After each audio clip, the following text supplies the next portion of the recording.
वन्दितु सर्वसिद्धे ध्रुवमचलमनोवमं गदिं पते वोच्छामि समयपाहुड मीनमोऽसुधकेवली भणिदम् नमः समयसाराय स्वानुभूत्या चकासते चित्स्वभावाय भावाय सर्वभावान्तरच्छिदे अनन्तधर्मणस्तत्त्वं पश्यन्ति प्रत्यगात्मनः अनेकान्तमयी मूर्तिर्नित्यमेव प्रकाशिता।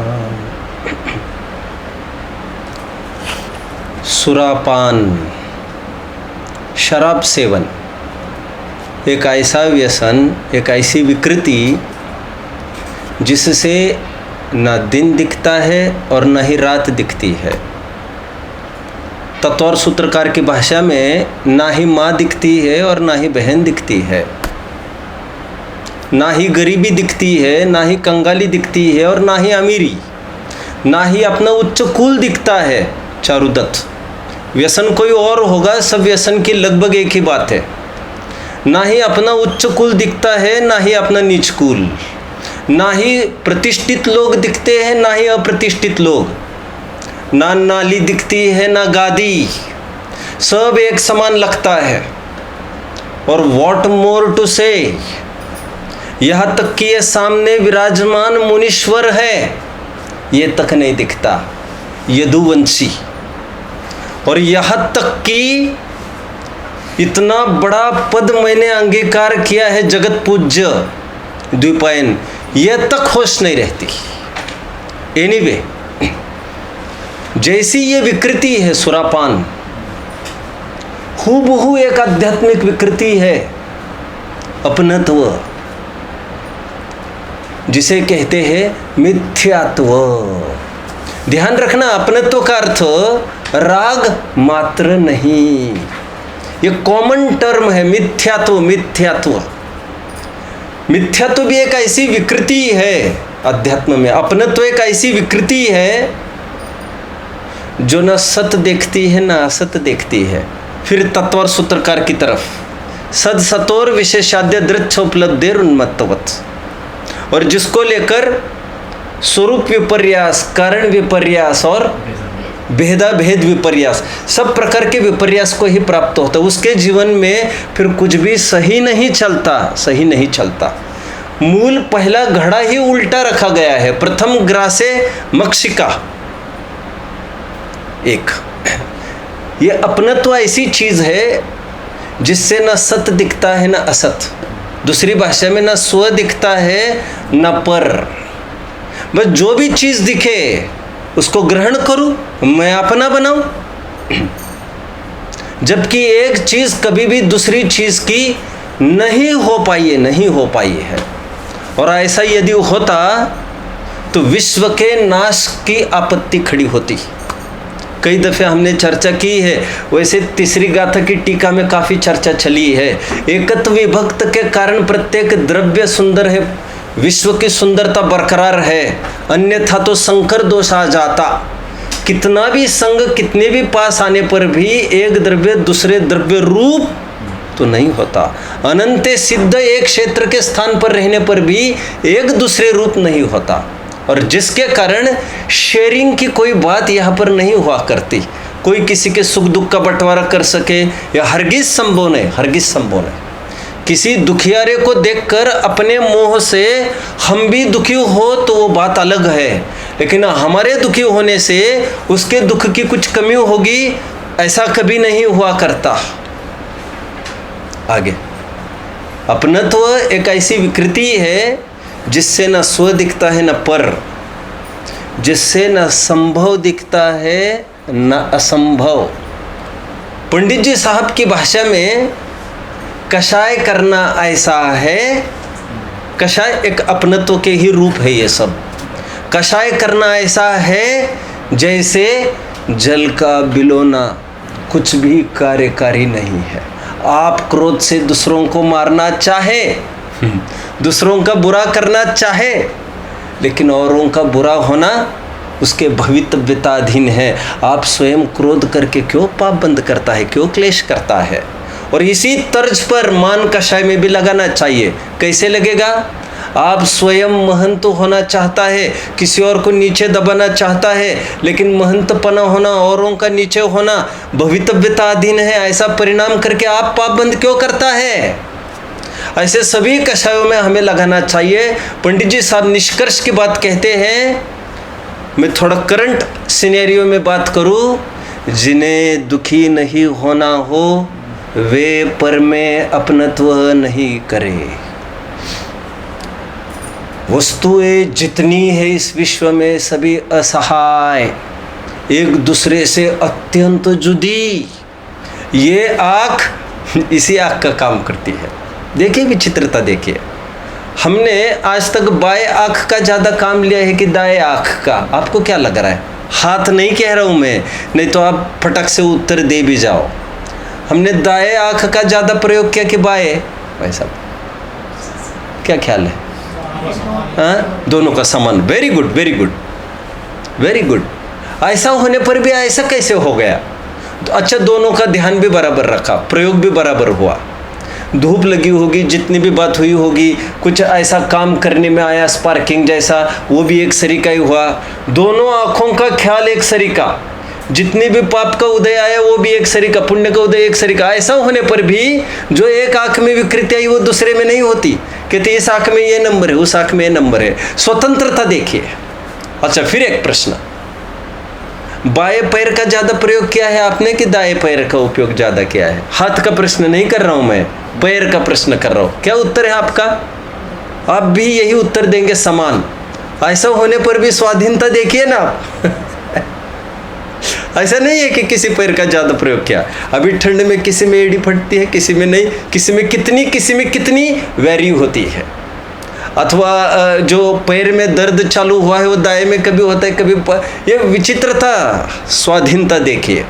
ये कहकर क्या कहना चाहते हैं? एक द्रव्य का दूसरे द्रव्य में दूसरे द्रव्य रूप नहीं होता, एकत्व का निराकरण। एक द्रव्य दूसरे द्रव्य का नहीं होता, स्वामित्वपने का निराकरण, ममत्व का निराकरण।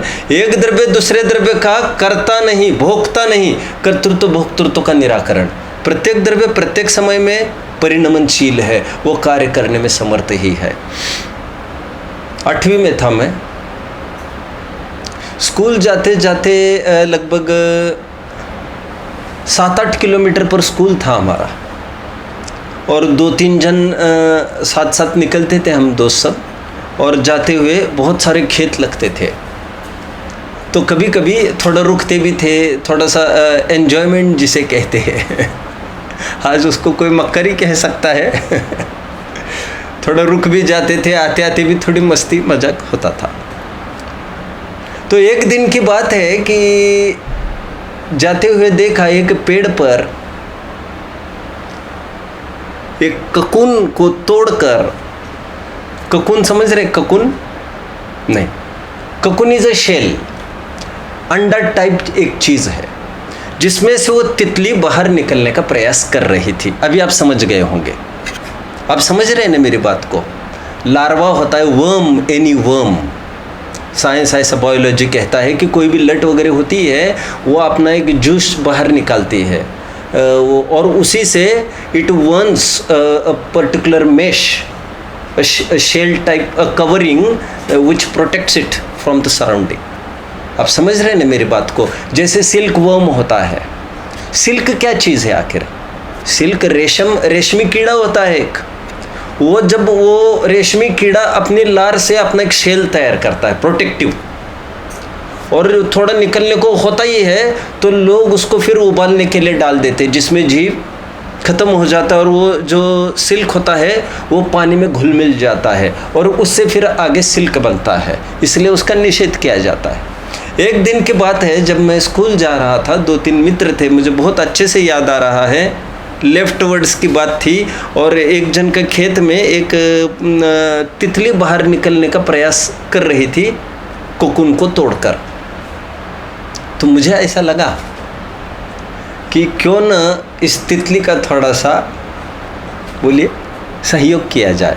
और कभी कभी ऐसे आदतें बन जाती थी।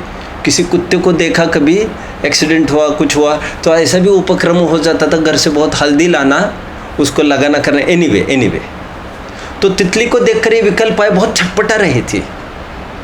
हम दोस्तों ने सोचा कि इतनी छटपटा रही है, इतनी हाथ पैर पटक रही है, तो why not help the worm, क्यों नहीं उस तितली को बाहर निकलने में सहायता की जाए।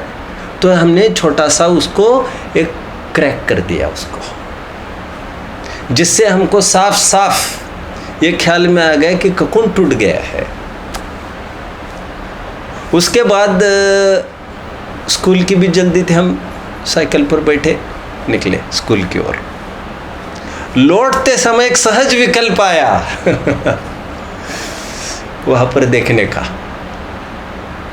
आश्चर्य से खाली बात नहीं है, वस्तु स्वरूप आप समझिए। हर एक जन, एक द्रव्य का दूसरे द्रव्य में हस्तक्षेप बर्दाश्त ही नहीं है।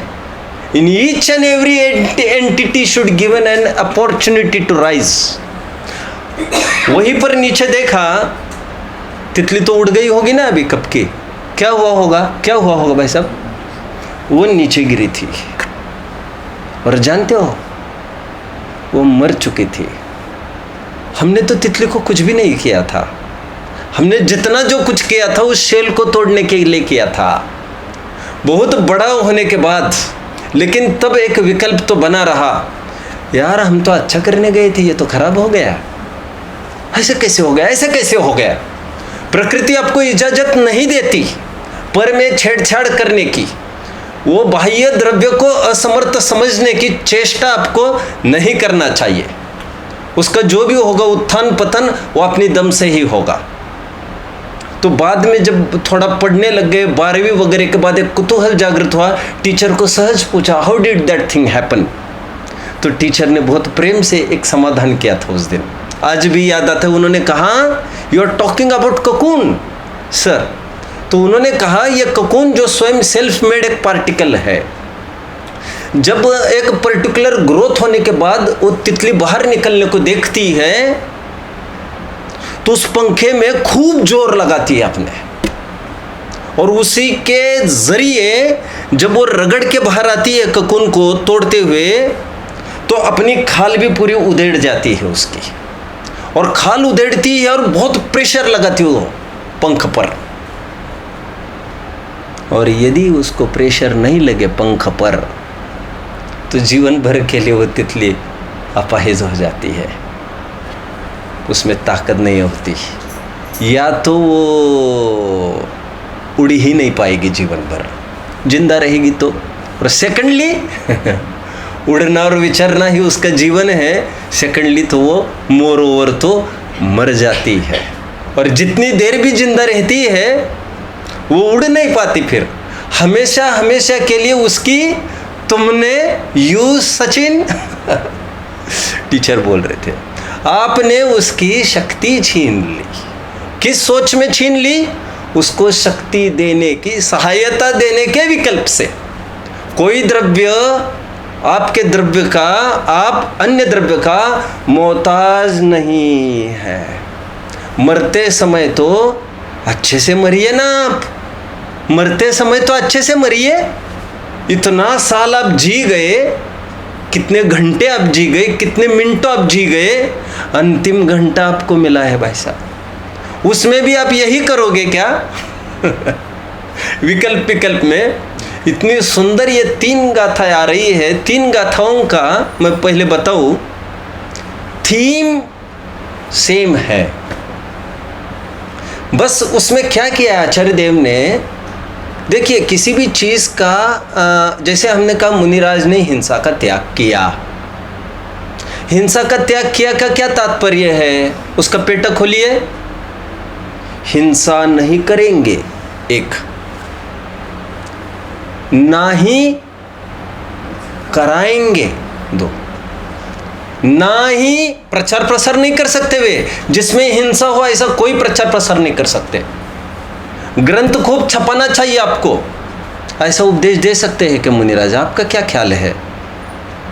अरे आदमी, भले आदमी अब आपको पढ़ना चाहिए, काफ़ी चर्चा है ग्रंथ में है, भाग्य से आज, क्योंकि अतीत तो आपने ही नहीं देखा है तो मेरे देखने का क्या सवाल।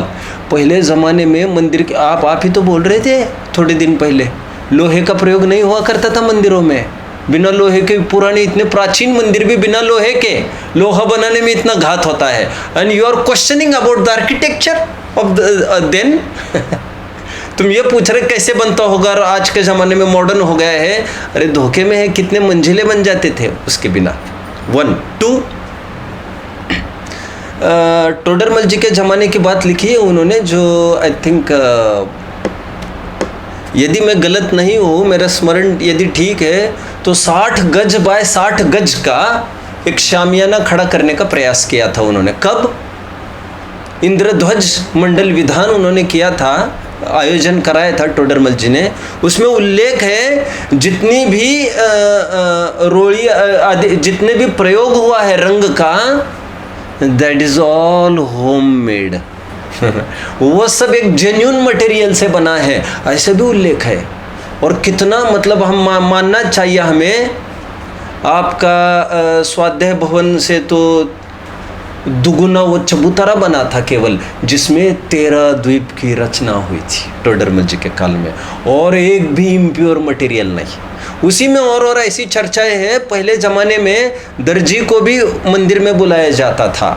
मंदिर में मतलब प्रांगण वगैरह में बैठकर ही सब वहाँ पर काम करता था वो, और मंदिर का कोई भी काम उसको करना है उस समय तक का उसका ब्रह्मचर्य अटल रहता था। भाई साहब, प्रतिमाएं बनाने के लिए भी वो सप्तव्यसन के त्याग के बाद तो तुमने बहुत छोटी बोल दी, तब तक वो ब्रह्मचर्य का पालन करेगा, आदि इतनी साधना करेगा। पाषाण खंड को भी खदान में से निकालते थे, आप जानते, गाजे बाजे के साथ निकाला जाता था, वही विधि विधान होता था थोड़ा, उसको प्रेम से कपास में लपेट कर उसको भी बढ़िया उसकी रथ यात्रा होती थी, उसको गाजे बाजे के साथ लाया करते थे। अभी तो कुछ भी नहीं बना है अरे कारण परमात्मा है ना, कारण परमात्मा और बनाने वालों के साथ कोई ठहराव नहीं किया जाता था, इतना देंगे, वो कोई ऐसी बात ही नहीं रहती थी। खैर, अभी तो बहुत परंपराएं तो कहाँ चली गई। मैं तो मैं कुछ कह रहा था, क्या कह रहा था, कोई रिमाइंड करेगा मुझे? रिमाइंड करेगा? आचार्य देव की मैं ये कह रहा था, देखिए थीम उसी को एक नई टोन में आज कहने वाले हैं। उसके लिए मैं उदाहरण दे रहा था, जैसे मुनिराज हिंसा नहीं करते। हिंसा नहीं करते का क्या तात्पर्य? हिंसा नहीं करते का तात्पर्य हिंसा नहीं कराते है। और सुनो, हिंसा नहीं करते ये तो है ही है, हिंसा नहीं कराते ऐसा भी लगाना, होती हुई हिंसा की अनुमोदना देते हैं ऐसा भी नहीं, कृतकारिता अनुमोदन, और मन से, वचन से, काय से, और समारंभ आरंभ। कितनी कोटि हो गई? 108। और जानते आप 432 भेद भी आए कषाय के, वो 4 कषाय चौकड़ी की तरफ से बोल दिया उन्होंने। 432 कोटि से त्याग होता है पापों का, भगवंतों के 4 कोटि तो उन्हीं के लागू होंगे। मुनिराज के यदि कहना बनेगा तो उनको कहना चाहिए कि 108 मल्टीप्लाइड बाय 3। एनीवे, आइए प्रकरण। ना अहिंसक है, मतलब ना करते हैं, ना कराते हैं, ना अनुमोदन करते हैं। आज कह रहे थे एक द्रव्य दूसरे द्रव्य का करता नहीं। वैसे बात अपनत्व की चल रही है, एकत्व की चल रही है। आपको लगाना कर्तृत्व और भोक्तृत्व की भी है, क्योंकि तुम्हारी हमारी आम समस्या करने भोगने ही की तो संबंधी है। हमको 24 घंटे में विकल्प करने और भोगने के ही जो आते हैं, उसकी जड़ मिथ्या तो कहिए अथवा एकत्व ममत्व कहिए, दोपने की कल्पना की मैं बात कर रहा हूँ। यहाँ पर आज ये कह रहे इस गाथा में, तीनों गाथाओं में मैं आपको सरलता से बताऊंगा, 12 चीजें बताऊंगा आपको। टीकाकार 24 बताएंगे, मैं थोड़ा विस्तृत बता रहा हूँ, अच्छे से आपको अच्छे से पकड़ में आएगा। कह रहे हैं ऐसा है, 12 चीजें समझे कि मैं पररूप हूँ, एक, पर मुझरूप है, 2, मैं पर का हूँ, 3, पर मेरा है, 4, वर्तमानकालीन 4, ऐसे भूत 4 और भविष्य 4, 12 4, ऐसी जितनी मान्यता है वो सब अप्रतिबुद्धता है। अपन एक अर्घ देते हैं तीर्थंकरों को, 720 तीर्थंकरों को अर्घ देते हैं अपन। 720 तीर्थंकरों की कोई गिनती बताएगा मुझे? 720 तीर्थंकर कैसे बनते हैं? करना योग भी जरूरी है, नहीं सब पूजन करे तो आपत्ति क्या है? अरे आपत्ति कुछ नहीं, लेकिन सब कुछ करने के लिए तुम्हें स्वाध्याय तो करना ही पड़ेगा। 20 तीर्थंकर तो आप जानते हैं, विहरमान विद्यमान तीर्थंकर। विहरमान मतलब क्या होता है वैसे, आप क्या समझते हो? विहरमान, अच्छा विद्यमान मतलब क्या समझते हो? हाँ, वर्तमान में विद्यमान, विराजमान। अच्छा, देखिए वर्तमान और विद्यमान में तो अंतर है। आपका आशय शायद आशय तो सही है, लेकिन देखिए मेरे तो समाधान ही करने वाला था, वर्तमान अलग और विद्यमान अलग। लोक भाषा में तो एक अर्थवाची है। वर्तमान जैसे महावीर तक ये वर्तमान 24 कहलाती है, लेकिन विद्यमान मतलब जिनका लाइव शो चल रहा है अभी, ये थोड़ा फर्क है। विद्यमान है ना, क्या लिखा है प्रवचन सार के मंगलाचरण में विद्यमान शब्द का प्रयोग किया है। किनके लिए? विदेह क्षेत्र में विराजमान के लिए। ये विद्यमान और वर्तमान में अंतर होता है। और वर्तमान मतलब अभी 21,000 वर्ष तक, और 18.5 कहिए, आगे के भी कह सकते हैं, शासन जब तक चलेगा। आगे तो क्या, आगे मतलब छठे काल में वगैरह। आओ बेटा बैठो, आओ बेटा बैठो। हाँ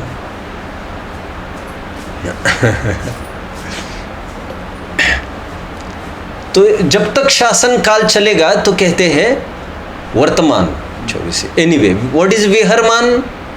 व्हाट इज विहरमान बताइए कोई? विहरमान किसे कहते हैं? विहरमान मतलब जिनका विहार हो रहा है उसको विहरमान कहते हैं। अच्छा, 720 तीर्थंकर कैसे बनते हैं?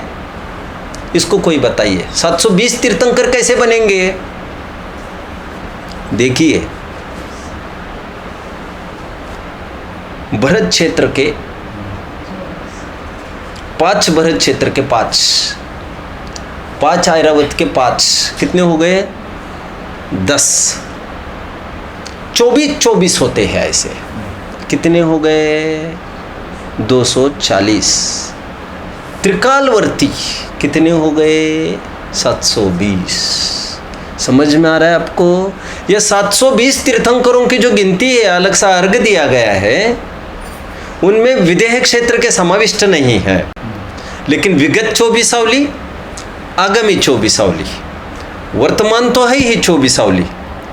और बात इसी भरत की नहीं है, इस भरत जैसे 5 भरत और 5 ऐरावत, ऐसी 10 कर्म भूमियों संबंधी लगाना है। एनीवे, मैं इतना सब क्यों कह रहा हूँ?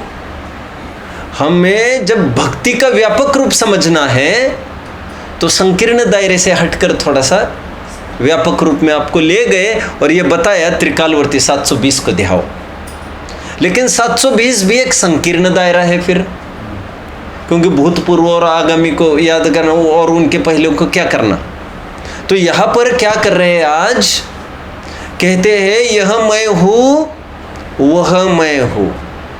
क्या क्या? मैं उस रूप हूँ, वह मुझ रूप है। एकत्व, वननेस, एकत्व। यह मेरा है, मैं उसका हूँ। माइनेस, ममत्व, स्वामित्व।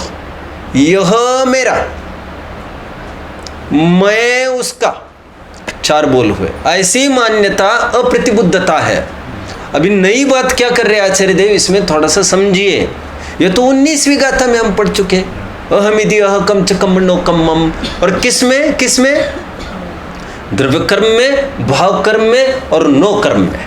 मैंने किसको हाईलाइट किया था ज्यादा? नो कर्म को हाईलाइट करना चाहा, क्योंकि द्रव्य कर्म में मैंने कहा ये तो अदृश्य है, और भाव कर्म में मैंने यह कहा कि उसमें कौन एकत्व करे और कैसे करे आखिर। और जब पर में एकत्व हट जाएगा तो राग द्वेष रहेगा कहाँ, जो इतनी बात करे। और आचार्य ने क्या किया मालूम क्या? देखिए, थोड़ा सा ग्रंथ पढ़ते तो पता चलता है। जैसे द्रव्य गुण पर्याय, एक उदाहरण दे दीजिए द्रव्य गुण पर्याय का। आप कोई उदाहरण दे दीजिए कोई, तो आप ये बोलेंगे कि देखिए जैसे जीव द्रव्य, ज्ञान दर्शन गुण, और पर्याय बोलिए जरा, पर्याय बोलिए ना, कुछ तो बोलिए पर्याय, तब तो फिर मैं आगे बोलूँ कुछ। पर्याय बोलिए ना, कोई नहीं बोलना है कुछ, मौन है, यहीं पर आकर मौन हो जाता है। नहीं, वाकई में नोट किया भाई साहब। सुनिए, विकथाओं में इतना समय पिटता है जिसको कोई पार नहीं है। और हम इतना भी यदि नियंत्रण कर पाए, हम स्वाध्याय कितना करेंगे और स्वाध्याय के बाद क्या करेंगे, और जो भी कुछ होगा उसमें तत्व चर्चा का कितना पार्ट आया, मतलब बहुत विचारने की बात है, बहुत मंथन की बात है। और फिर भी हम स्वयं को धर्मात्मा मानते हैं, यह आश्चर्य से खाली बात नहीं है। हाँ, क्या प्रश्न था मेरा? पर्याय क्या लेंगे? तो जानते हो आचार्य देव ने क्या कहा? आपको पढ़ना चाहिए, पंचास्तिकाय पढ़ना चाहिए, प्रवचन सार, द्रव्य जीव गुण, ये ज्ञान दर्शन आदि। और जब पर्याय की बारी आई तो पर्याय किसको कहा जानते हैं आप? किसको कहा होगा? अर्थ पर्याय को नहीं, सम्यक दर्शन, मिथ्या दर्शन, मिथ्या ज्ञान, सम्यक ज्ञान, ये कुछ भी नहीं। बोलिए, मनुष्य पर्याय। तो कह रहे द्रव्य गुण पर्याय पढ़ाते समय उस पर्याय का कोई काम है क्या? कह रहे बाबा, क्योंकि अर्थ पर्याय में कौन तो एकत्व करता है। समस्या असमान जाति द्रव्य पर्याय की है, समस्या व्यंजन पर्याय की है, इसमें अटैचमेंट है। प्राप्त पर्याय में तन्मय कहकर टोडरमल जी ने पूरा मोक्ष मार्ग प्रकाशक पढ़ लेना। टोडरमल जी ने उस शैली को अपनाया ही नहीं है। कौन सी शैली को? राग द्वेष को अपना मानता है, ऐसा नहीं। इक्की दुक्की जगह आश्रव तत्व संबंधी भूल आदि आदि विशिष्ट प्रकरणों में लिया, लेकिन लगभग उनका रुख प्राप्त पर्याय में तन्मय मतलब इस शरीर को अपना मानता है, स्वयं को मनुष्य मानता है। अपराध ये है। मैं कहाँ तक खड़ा था? मैं ये कह रहा था कि 19वीं गाथा में तो ये बोल चुके थे, द्रव्य कर्म, नो कर्म और भाव कर्म में यह मैं और यह मेरा। अभी इसको दो तरफा कर दिया इन्होंने, 3 गाथाएं लगाकर 4, और हूबहू कह रहे हैं ऐसा 4 पीछे का लगाना। कैसे? कुछ लोग ऐसे हैं जो ये कहते हैं, हमने कानों से सुनाई दिया है हमको, जो ये कहते हैं अभी हमने सब छोड़ दिया, पहले बहुत किया रे बाबा, पहले बहुत किया, अब सब छोड़ दिया, अब सब छोड़ दिया। कुछ तो ये कहते हैं अभी हमसे होता नहीं है, पहले तो बहुत किया मेहनत। बुढ़े ऐसे बोलते, बहुत पहले हमने बहुत मेहनत की, आप जानते हो हमने इतना इतना किया, इतने इतने ऐसा ऐसे किया, ऐसे किया। किसी के भी पास बैठे तो वही कहने के लिए बैठा ही है। वो कहते हैं कुछ लोग जो ये कहते हैं आज नहीं करता और पूर्व में किया था, कह रहे उसका आज भी कर्तृत्व वर्तमान संबंधी भी गया नहीं है। कह रहे हैं वो आज भी वर्तमान में भी कर्ता मानता है, वर्तमान में भूत संबंधी कर्ता मानता है, इतनी सी बात नहीं, वर्तमान में वर्तमान संबंधी भी कर्तृत्व मानता है, नास्ति रूप भले ही। इसलिए मैंने कहा ना, कर्तृत्व 2 प्रकार का होता है। मैं नहीं कर सकता, मैं कर सकता हूँ, अथवा मुझे करने का भाव आ रहा है, नहीं करने का भाव, मैं नहीं करूँगा। अरे नहीं करना भी कर्तृत्व का एक रूप है। हम प्रवचन नहीं करते साहब, फिर वो बहुत भार होता है। अरे भैया, प्रवचन का सार समझना है तुम्हें, प्रवचनकार थोड़ी बनना है। और सहजता में ऐसा भार बनता तो मुनिगणों के प्रति सब ये टोडरमल जी आदि सब ये विद्वान है आत्मरसी, उनके प्रति तुमने धड़ाके में प्रश्न चिन्ह लगा दिया तुमने। रोजाना उनके प्रवचन होते तो उनको निर्भर नहीं रहना था मतलब, और तुम्हें रहना है। महापंडित कह रहे वो भार तो तुम वैसे ही पाल रहे हो। तुम तो क्रिया हटाकर संतुष्टि स्वयं को देना चाहते हो। रूंधी हुई कषाय, जैसे कहते ना हम मंगलायतन में बस गए। अब राग द्वेष के यहाँ पर कोई साधन नहीं रखे, हमने नहीं रखे मतलब दुनिया वर्ल्ड से कोई संपर्क नहीं हमारा। तो हम ये समझ बैठे यदि कि हम में से राग द्वेष चला गया, अरे वो कसौटी ही तो बस पास में नहीं है। आज मैं हमेशा एक उदाहरण देता हूँ। What is that example? मैं कहता हूँ जैसे एक तालाब है, तालाब में एकदम क्रिस्टल क्लियर पानी दिख रहा है, चमचमाता। एक पत्थर आया और उसमें एकदम ऊंचाई से गिरा। क्या हुआ? तो कहते हैं एकदम वो गंदगी, 11वीं गाथा की टीका विचारना चाहिए। एकदम वो गंदगी उसमें ये हो गई, मिक्स हो गई सब। अब वो पानी एक शमिक भाव के लिए उदाहरण दिया जाता ना, थोड़ा डिस्टर्ब हो गया तो उसमें सब वो हिलोरी गई, वो स्टरिंग हो गया उसका। अभी फिर उसमें गंदगी आ गई। अभी देखिए देखने के दृष्टिकोण, पत्थर गिरने के कारण गंदगी आई। क्या कहा? पत्थर गिरने के कारण वो पानी गंदा हुआ है। सब पत्थर गिरने के कारण पानी गंदा हुआ। आपका क्या ख्याल है? पत्थर गिरने के कारण ये पानी पहले से ही गंदा है, यह प्रसिद्ध हो रहा है। वो बलिहारी उस पत्थर की है जिसने हमको दिखा दिया कि कितनी गंदगी वह तल में बैठी है। किसी की गाली ने हमको गुस्सा कराया क्या? अरे विद्वान, अरे पंडित जी, आप तो ऐसे गुस्सेल हो, ये तो वो दिखा रहा है, बस दिखा रहा है इतना सा। वो तो उसको तुम हाथ जोड़ो, पैर जोड़ो और कहो कि वो कसौटी है, कसौटी। वो तुम्हें प्रसिद्ध करा रहा है, तुम्हारे अंदर की चीज तुम्हें दिखा रहा है। तुम्हें भला दर्पण को भी कोई नाराज होता है दर्पण के साथ? एक खता, इसलिए मैंने कहा था, बोलिए, हम एक खता जिंदगी भर करते आए।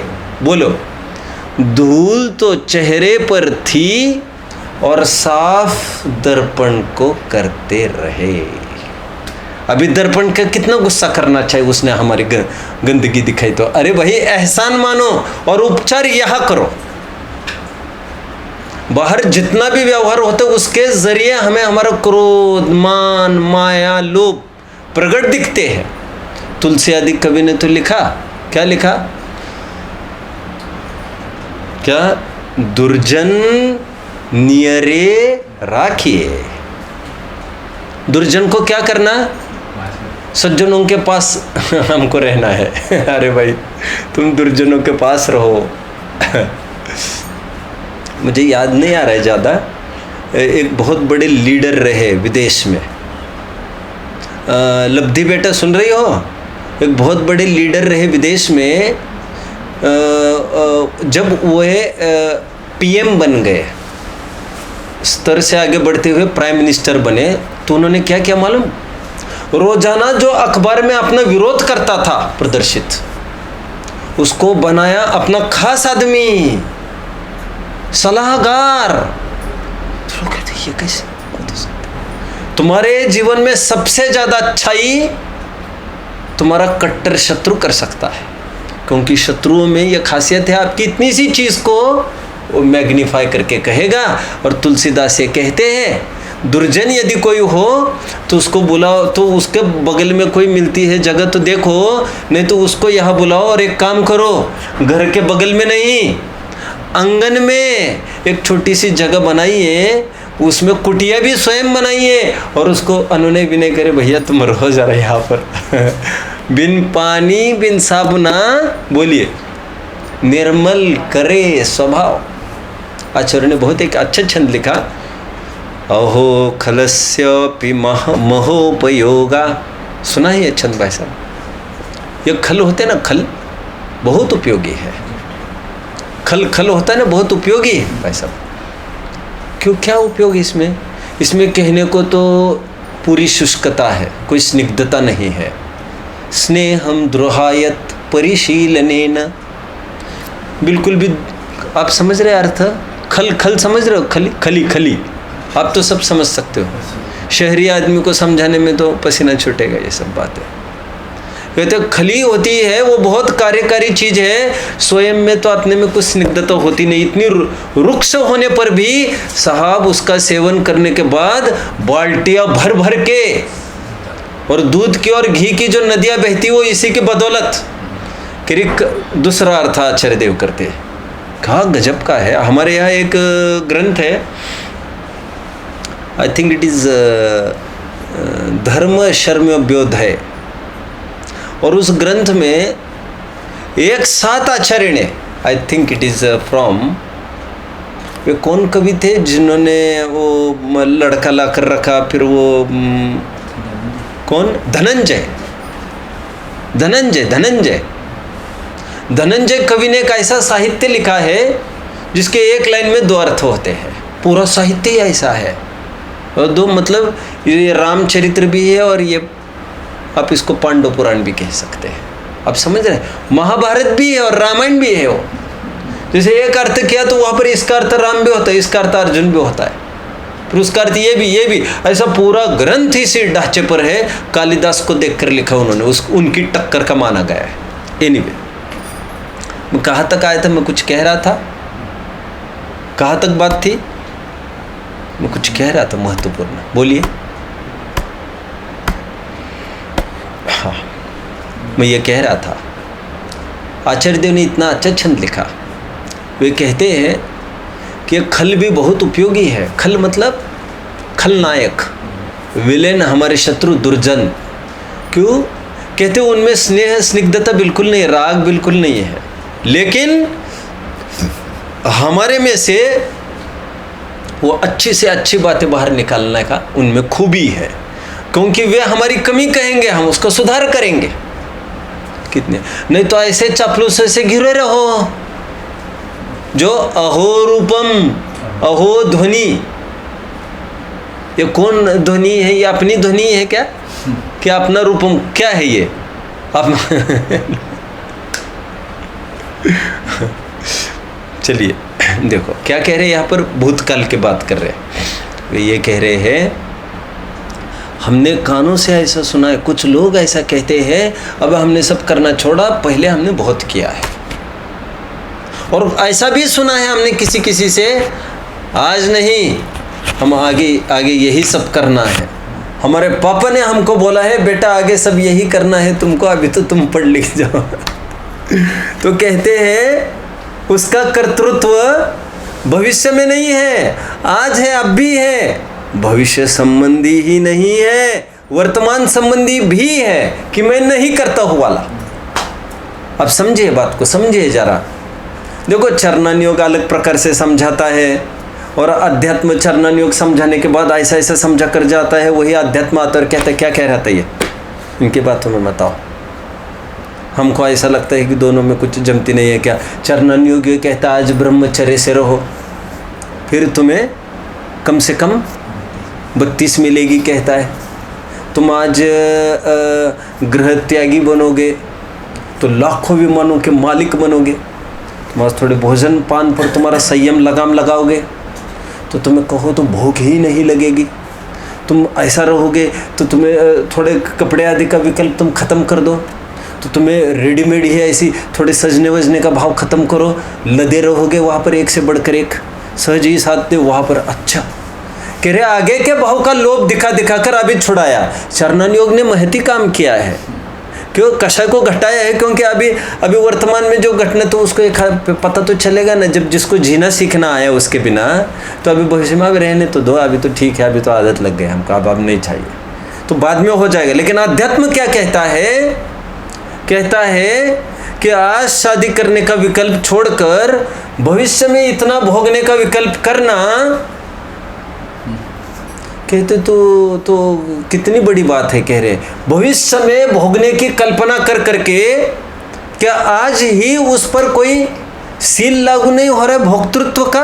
तुमने दर्ज किया ऑर्डर, हमें ये चाहिए, तो तुम्हारा अटैचमेंट आज ही है उस वस्तु के प्रति, कोई भविष्य संबंधी अटैचमेंट है वो, लेकिन अटैचमेंट वर्तमान का है भाई साहब। वे कह रहे हैं कि भूतकाल में भी कोई भी द्रव्य, नोकर्म, द्रव्य कर्म और भाव कर्म, मैं तो द्रव्य कह रहा हूं अभी, कोई भी द्रव्य मुझ रूप नहीं था, मैं उन रूप नहीं था। अथवा यूं कहो, अप्रतिबुद्ध क्या मानता है, मैं पूर्व में इस रूप था, वह मुझ रूप था, मैं उसका करता था, उसने मेरा किया था। और इसीलिए मरण भी ठीक से नहीं कर पाते ना, कर्तृत्व तो कारण मैंने इतना किया, मैंने खड़ा किया, और जिसने जितना बड़ा खड़ा किया वो उतनी ही ऊंचाई से उसको बहुत सामना करना पड़ता है, पतन का अनुभव होता है, फिर अचानक कैसे ऐसे छोड़ के चले जाए। धन्य है वे, धन्य है वे। ऐसे एक चित्र बनाना चाहिए कहीं इस योजना का कि चक्रवर्ती राजपाट छोड़कर निकल रहे हैं, हालांकि गृहस्थपना त्याग कर का तो एक चित्र है, मतलब रोते बिलखते, एक कैसे घोड़े, कैसे रथ, कैसे अक्षौहिणी सेना को छोड़कर और उनको मना रहे हैं सब, और फिर अलग अलग स्टेजेस में उनको लेना चाहिए वहाँ पर। हालांकि दिखाकर भी क्या करेंगे, सब पढ़ तो रहे ही हैं हम, आप समझे तो ही समझदार है, क्या बात है उसमें। भूतकाल में अप्रतिबुद्ध अज्ञानी क्या मानता है, ये मेरे थे, मैं इनका था। भविष्य संबंधी तीसरी बात क्या, ये मुझ रूप होंगे, वे मुझ रूप होंगे, मैं उन रूप होऊंगा, वे मेरे होंगे, मैं उनको अपना बना के रहूंगा, मैं उसको प्राप्त करके रहूंगा, उस चीज को देखते वो कैसे नहीं मिलेगी। कह रहे दो द्रव्य में प्राप्य प्रापक संबंध नहीं होता बाबा, तो तीनों काल संबंधी निराकरण यहाँ पर इस गाथाओं में आएगा। ये विशेषता इन तीन गाथाओं की है। एक बार तीन गाथाओं का पाठ करके गाथार्थ भर पढ़ लेते हैं, फिर और चर्चा कल। अहमेदम मेदमहम अहमेदस्सम हि अथिमम एदम अन्नम जम परदवम सचित्ता चित्तमिस्सं वा आसिमम पूवमेदम एदस्स अहंपि आसि पूवं हि हो हिदि पुणोममेदम एदस्स अहंपि होस्सामि एयं तु असभूदम् आदवियप्पं करेदि सम्मूढो भूदत्थं जानन्तो न करेदि तु तं असम्मूढो। आप पढ़ सकते हैं नीचे का, अपन उसका पढ़ लेते, पाठांत जो पाठ करते हैं हिंदी पाठ। मैं ये अवर ये मैं हूँ इनका है मेरे, जो अन्य है पर द्रव्य मिश्र सचित अगर चेत वे, मेरा ही यह था पूर्व में, मैं इसी का गत काल में, ये होएगा मेरा अवर मैं, इसका हूँगा भावी मैं। अयथार्थ आत्म विकल्प ऐसा मूढ़ जीव ही आचरे, भूतार्थ जानन हार ज्ञानी हे विकल्प नहीं करे। थोड़े दो तीन शब्दों का हम ज्ञान भर करते हैं, शायद गाथार्थ आज नहीं पढ़ पाएंगे, कल ही देख पाएंगे। गाथाओं की तरफ थोड़ा सा ध्यान दीजिएगा। देखिए दूसरी गाथा देखिए आप जरा, उसमें साफ साफ ये लिखा है पूवम, मिल रहा है आपको? पूवम मतलब टॉकिंग अबाउट पास्ट टेंस। देखिए एकत्व तोड़ना है, ममत्व तोड़ना है, तो त्रिकाल संबंधी की बात कर रहे हैं। आप समझ रहे बात को? उसका क्या आशय हो सकता है मैं और थोड़ा कल खोलूंगा, अभी थोड़ा खोलूँ। देखिए, छोटे बच्चे को मैंने कपड़े उतारे, ये विकल्प है क्या? जो आगर दिगंबर है उसको? नहीं समझ में आ रहा है। फिर से वह बच्चा जिसने कभी कपड़े पहने ही नहीं आज तक, ठीक है, मैंने कपड़े उतारे, ऐसा विकल्प है उसको? बस जैसे उसको विकल्प नहीं है, ठीक उसी प्रकार जो मुनिराज ने अभी कपड़े उतारे हैं उसको भी ये विकल्प नहीं होगा कि मैंने कपड़े उतारे। अभी अर्थ समझ में आ रहा है आपको अच्छे से? ऐसा ज्ञान का ज्ञेय होना अलग बात, लेकिन मैंने ये किया, मैंने ये छोड़ा, मैंने कपड़े उतारे, पहले मैं पहनता था, गलत। अरे जीव को कभी आच्छादित किया नहीं जा सकता, जीव वस्त्र पहन नहीं सकता, वो जीव भोजन कर नहीं सकता। अभी सेकंड बात, जो पहले आलू प्याज खाता था, अभक्ष भक्षण, आज से मैं अभक्ष भक्षण छोड़ रहा हूँ, ऐसा जैसा विकल्प है उसको समझिए। और एक ऐसा लीजिए जिसने कभी खाया ही नहीं, अब उसको कभी विकल्प सतत है मैंने छोड़ा ऐसा। हालांकि त्याग का अर्थ ग्रहण नहीं करना ऐसा है, कोई ग्रहण किया वाला छोड़ना ऐसा भी जरूरी नहीं था। त्याग का अर्थ तुमने ऐसा भी कैसे मान लिया? तो जैसे उसको कभी विकल्प नहीं आता मैंने छोड़ा आलू प्याज, ठीक उसी प्रकार जिसने अभी छोड़ा है चरणान योग की भाषा में, उसको भी ये विकल्प नहीं आता मैंने छोड़ा, क्योंकि कल तक भी मैं मानता था कि मैं खाता हूं, आज मेरी मान्यता टूट गई है।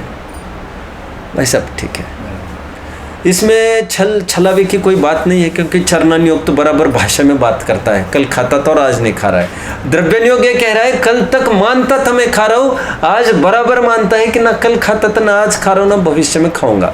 पूवम शब्द मिला आपको? मिला? अभी आगे देखिए, असभूदम मिल गया। एक मिनट, हो ही दी शब्द देखो, हो ही दी मिल रहा है। हो ही दी मतलब टॉकिंग अबाउट फ्यूचर टेंस। ये तीनों टेंस की इन्होंने बात की, किस संबंध में? सचित्ता चित्त मिश्र, तीन द्रव्यों की उन्होंने बात की है। मतलब इन्होंने खरेखर खुलकर द्रव्य कर्म भाव कर्म नौ कर्म की बात न करके, हालांकि वो भी गर्भित होगा जैसे स्वामी टीका में साफ साफ कहते हैं, लेकिन ये पर द्रव्य की ही बात करते हैं और तीनों द्रव्य की बात करते हैं।